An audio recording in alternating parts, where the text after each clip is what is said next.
A'udhu billahi minash shaitani rajim. Bismillahir Rahmanir Rahim. In the name of Allah, who is the most kind and most merciful, who is the King of kings, who is the Lord of universe. Dear students, today I am going to talk about active voice and passive voice, which is very important for speaking English. نن به مونږ په active voice او په passive voices باندې خبره کوو، کوم چې ډیر زیات اهم دي، کوم چې ډیر زیات امپورټنٹ دي د انګلیش ویلو لپاره، د انګلیش لیکلو زده کولو لپاره، څنګه چې تاسو ته پته ده. خو څومره چې ما ریسرچ وکړو، څومره چې مونږ تحقیق وکړو، سکولز، کالجز، انسټیټیوټ هغوی په اکټیو وایس او پیسیو وایس ته یو فضول ټاپک وایي، خو هغوی ته پته نشته. اکټیو وایس او پیسیو وایس کله چې ته په صحیح معنو کې اکټیو وایس او پیسیو وایس زده کې، نو ته به په دې خبره باندې بیا ورسې، تاسو به په دې خبره باندې پوه شئ چې اکټیو وایس او پیسیو وایس څومره اهم دي. خو چې تا ته معلوم نه وي، تا ته چا کړی نه وي، نو ته به بیا څه ووایې چې اکټیو وایس او پیسیو وایس امپورټنټ دي، هغه تا ته پته نشته. په سکول کالج کې دغه یو یوز کوي چې زمونږ سبا سبجیکټ او ابجیکټ دواړه په یو سینټنس کې، په یو جمله کې پریزنټ وي، خو مونږ به په ابجیکټ باندې پریفر کوو، په ابجیکټ باندې به مونږ توجه ورکوو. دغه اکټیو وایس او پیسیو وایس دي. کله چې دغه حصہ، دغه پارټ ما ډسکس کتو مې، نو واقع ده چې دغه بورینګ وو. هغه داسې و چې زه سکول ته ځم، یو سینټنس دا دی I go to school، زه سکول ته ځم، او دا چې بیا تا سکول ته دا تا بیا پیسیو ته کنورټ کاو، نو سکول ته زه ځم. پهلا زه سکول ته ځم او بیا سکول ته زه ځم په پیسیو کې، دغه بالکل بورینګ دی. خو په حقیقت کې اکټیو وایس او پیسیو وایسز ټول دغه نه دي. د اکټیو وایس او د پیسیو وایس 3 یوزز دي، او انشاءالله نن به تاسو ښه په ډیټیل سره، ښه په تفصیل سره دا زده کوئ، داسې طریقې سره چې د دې نه مخکې به چېرته تاسو دا زده کړي نه وي، لا به د دې نه بعد دا تاسو چېرته زده نه کوئ. اکټیو وایس او پیسیو وایس.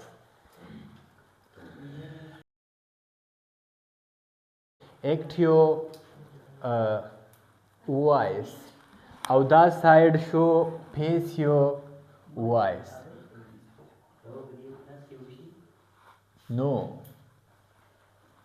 اکټیو وایس او پیسیو وایس د ټولو نه اول تاسو اکټیو وایس او پیسیو وایس ډیفینیشن تعارف زده کړئ چې اکټیو وایس او پیسیو وایس د څه څیز. که ستانه څوک چېرته تپوس وکړي چې اکټیو وایس او پیسیو وایس څه څیز دی، نو بس په ساده الفاظو کې د دې ډیفینیشن داسې دی، صرف او صرف دا ورته وایه اکټیو وایس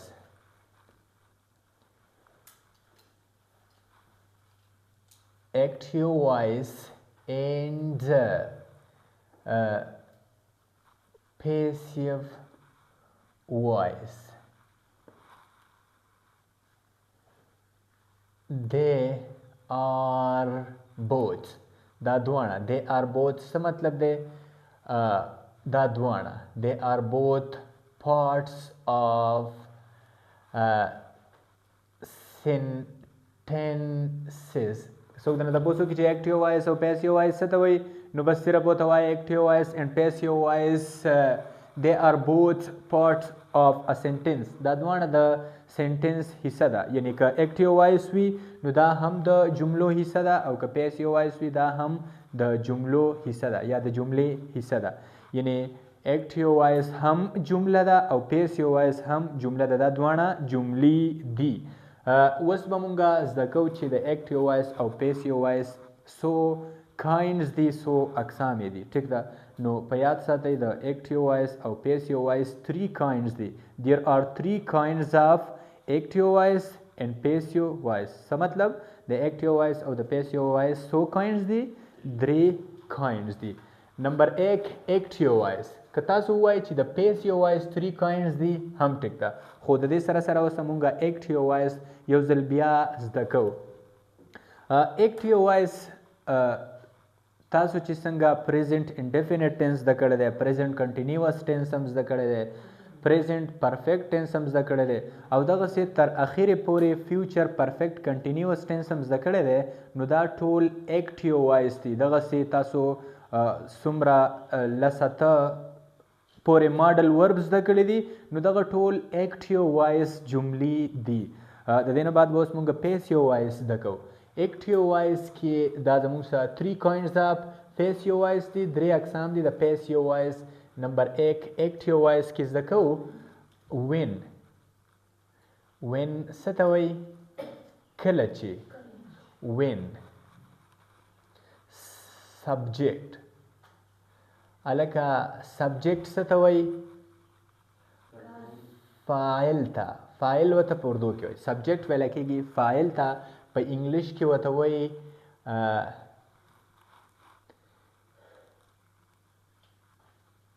ایکشن ډوور او په اردو کې ورته وایي کام کرنے والا ایکشن ډوور دې ته ویلی کېږي سبجیکټ صحیح ده وایي وین سبجیکټ is present when subject is present in a sentence ادې څه مطلب ده when subject is present in a sentence کله چې سبجیکټ په یو جمله کې زمونږ سره پریزنټ وي موجود وي نو دته دغه سنټنس به زمونږ سره پریزنټ وي دغه سنټنس به زمونږ سره ایکټیو وایس وي لکه څنګه فار ایگزامپل آی گو ټو سکول څوک سکول ته ځي آی سکول ته ځي زه سبجیکټ یم نو زه په جمله کې موجود یم دا د ایکټیو وایس جمله شوه معاذ پلیز کرکټ معاذ کرکټ کوي دا د هغه یو عادت دی روټین دی معاذ پلیز کرکټ دا ایکټیو وایس جمله شوه ځکه چې دې کې کرکټ کوونکی کارکوونکی موجود دی خو که په پیسیو وایس کې زه اولنې کاینډ ووایم نو هغه به داسې وي وین کله چې سبجیکټ خو تاسو زده که کله چې سبجیکټ یعنی فاعل does not یا doesn't when subject doesn't present in a sentence کله چې سبجیکټ په سنټنس کې په جمله کې موجود نه وي نو هغه بیا پیسیو وایس دی لکه څنګه که زه په پښتو کې ویم چې غلاګانې کیږي دروغ ویلی کیږي کلاسونه اخیستلی کیږي انګلیش ښودلی کیږي نو په دې کې انګلیش څوک ښیي انګلیش ښودلی کیږي څوک انګلیش ښیي پته یې نه لګي کلاسز اخیستلی کیږي څوک کلاسز اخلي پته یې نه لګي غلاګانې کیږي څوک غلاګانې کوي پته یې نه لګي نو چې کله زموږ سره سبجیکټ په جمله کې موجود نه وي سبجیکټ زموږ سره ایبسنټ وي نو هغه جمله بیا پیسیو وایس دی دا اولنی یوز دی خو د اولنی یوز سره ریلیټډ تړلی شوي یو بله خبره هم ده وین هغه دا ده وین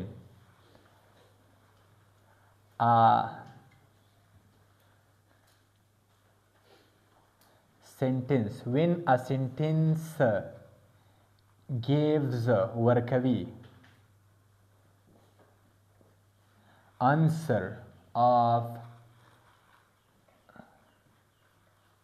الکه هو څه ته وایي مونږ کړی دی کون یا کس نه په دویم نمبر مې ولیکه when a sentence gives answer of who کله چې یو سنټنس مونږ له د هو جواب راکوي هو خو تاسو پیژنئ ویلی کېږي کون یا کس نه چا نو دغه سنټنس بیا ایکټیو وایس جمله ده دغه جمله بیا د ایکټیو وایس جمله ده کله چې مونږ له یو جمله د هو جواب راکوي که زه ووایم چې آی پلی کرکټ زه کرکټ کوم او اسماعیل زمانه تپوس وکړي چې هو پلیز کرکټ څوک کرکټ کوي او زه ورته وایم چې آی پلی کرکټ زه کرکټ کوم نو دلته ماله جملې د هو جواب راکو که نه آی پلی کرکټ دا وایي هو پلیز کرکټ څوک کرکټ کوي او زه ورته وایم آی پلی کرکټ زه کرکټ کوم نو چې کله مونږ له یو سنټنس یو جمله د هو جواب راکوي نو هغه جمله بیا ایکټیو وایس دی. د دې په مقابله کې که پیسیو وایس کې زه ولیکم وین، کله چې سنټنس، کله چې یو سنټنس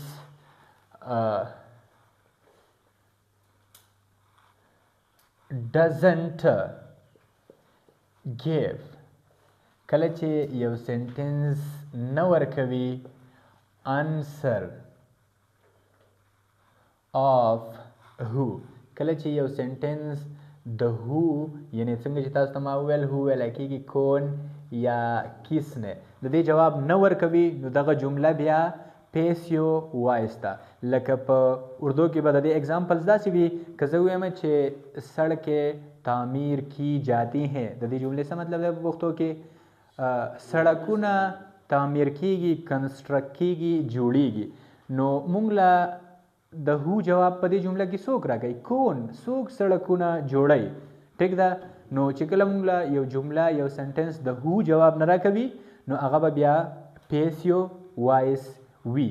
که زه ووایم چې یہاں 3 بجے نماز ادا کی جاتی ہے، دلته په 3 بجې باندې مونځ ادا کیږي. کون یہاں 3 بجے پر نماز ادا کرتا ہے، څوک دلته په 3 بجې باندې مونځ کوي؟ پته نه لګي، خو صرف یہاں 3 بجے پر نماز ادا کی جاتی ہے. نو چې کله مونږ له جمله اسماعیل د هو جواب نه راکوي نو هغه به څه شی وي؟ پیسیو وایس به وي. یو جمله مونږ له د هو جواب نه راکوي، هو ویلی کېږي اردو کې کون یا کس نه، چې مونږ له جواب نه راکوي نو هغه به د پیسیو وایس جمله وي. په اولنی یوز باندې پوه شوئ، دا د دې اولنی یوز دی. اوس د دې نه بعد به مونږ مزید 2 یوز نور هم زده کوو. په دې باندې تاسو بالکل اوس نه پوهیږئ ځکه تاسو د دې نه وړاندې ټول ایکټیو وایس کې کار کړی دی، ټول هم ایکټیو وایس زده کړی دی.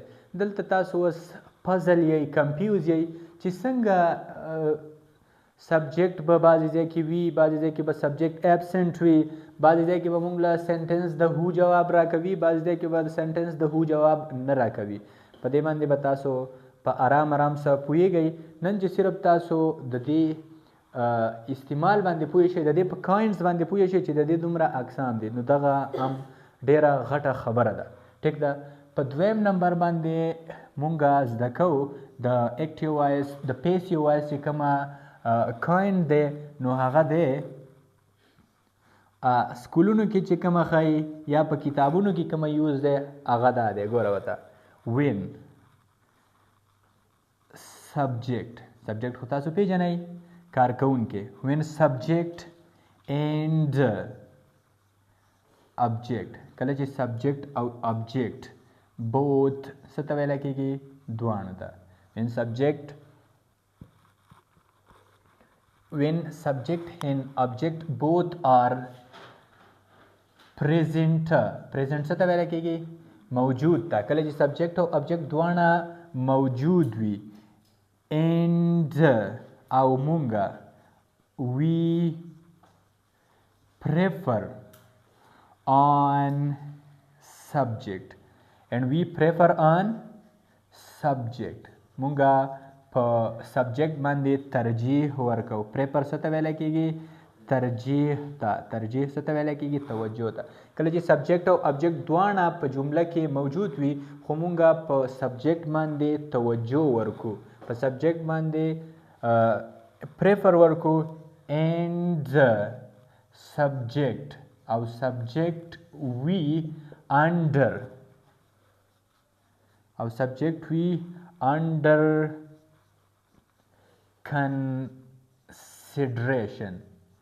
Subject under consideration we when subject and object both are present and we prefer on subject and subject under consideration. د دې خبرې مطلب دا دی چې کله په جمله کې سبجیکټ او object دواړه موجود وي خو مونږه په سبجیکټ باندې په جمله کې توجه ورکو او دا سبجیکټ انډر کنسیډریشن وي. انډر کنسیډریشن مطلب دا وي چې دا په دهان کې وي، توجه کې وي، په خیال کې وي. کنسیډریشن ویلی کېږي توجه یا ذهان یا خیال، یعنی دا زمونږ په خیال کې وي. سبجیکټ باندې زمونږ ټارګیټ وي، زمونږ ټول فوکس زمونږ پریفر په سبجیکټ باندې وي. نو په دغه ځای کې بیا دا سنټنس ایکټیو وایس شو. خو که د دې په مقابله کې زه پیسیو وایس لیکم نو هغه به داسې وي. وین کله چې سبجیکټ، دا هم بس د دې شان دی خو خبره لږه بدله شوې ده. وین سبجیکټ اینډ object، کله چې سبجیکټ او object both are present، کله چې سبجیکټ او object دواړه موجود وي خو دلته مونږ بیا په object باندې توجه ورکو. when subject and object both are present and we prefer، مونږ څه کار کوو؟ ترجیح ورکو on object. په اوله کې توجه په څه شي باندې ورکوله؟ په سبجیکټ. دلته اوس توجه په object ورکو. and object under consideration. consideration تاسو ته ما وویل توجه، ذهان، خیال. کله چې when subject and object both are present and we prefer on object and object under consideration، مطلب دا دی چې سبجیکټ او object زموږ سره دواړه په سنټنس کې په یو جمله کې موجود وي خو زموږ ټول خیال، زموږ ټوله توجه په څه شي باندې وي؟ په object باندې وي. نو دغه جمله بیا څه شی دی؟ پیسیو وایس دی. که زه ووایم چې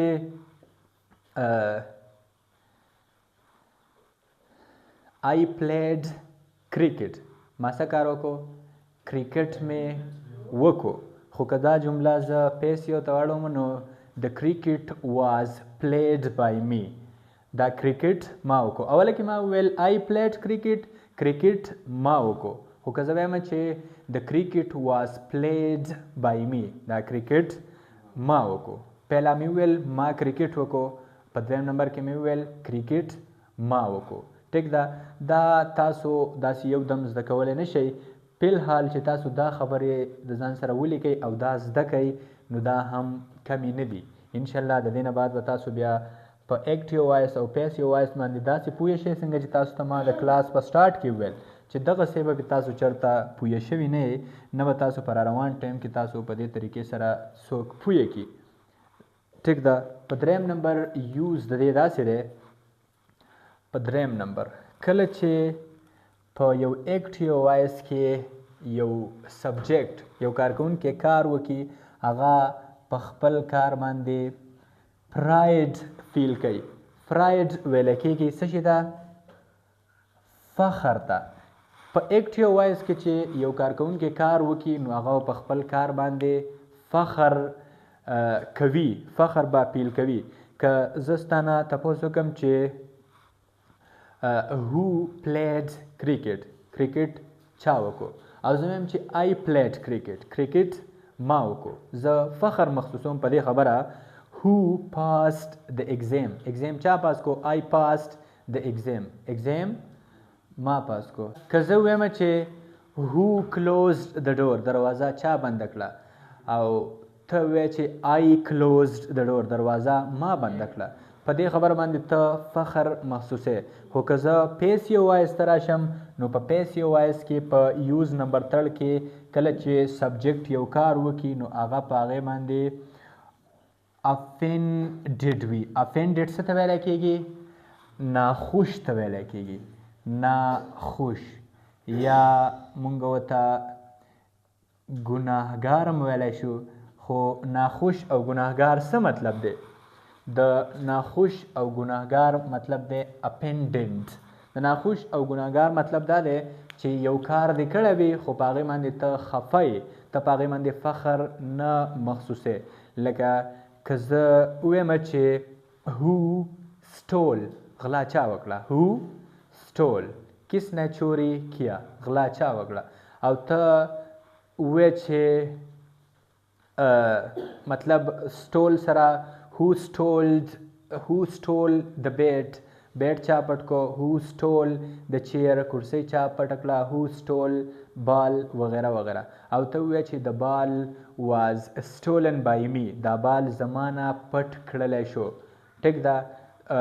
the bat was stolen by me. دا بیټ زمانه پټ کړلی شو. the chair was stolen by me. دا کرسۍ زمانه پټه کړی شوه. دا 3 uses دي د active voice او passive voice.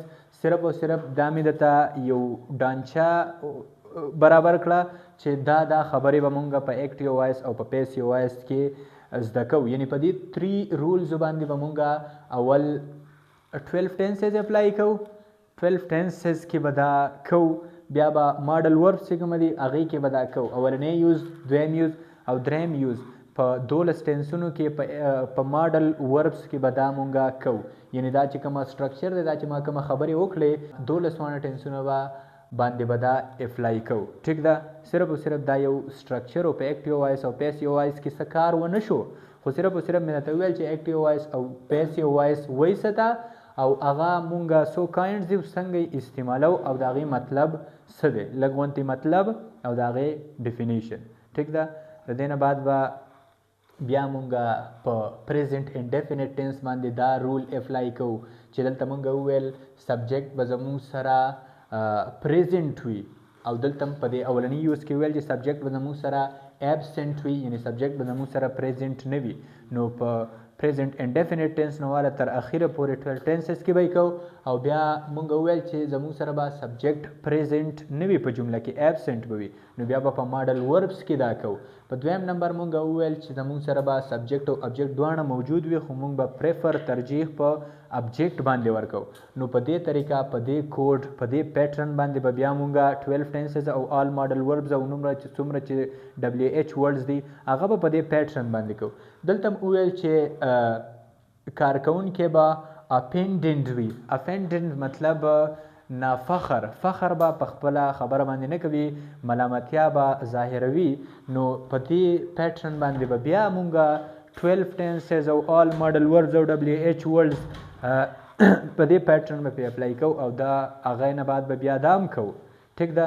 صرف او صرف دا یو ډانچه وه، یو نمایش دپاره ستاسو د پوهې دپاره صرف دومره وه چې تاسو دا سیز وپېژنئ چې ایکټیو وایس او پیسیو وایس دی څه سیز. ټیک ده.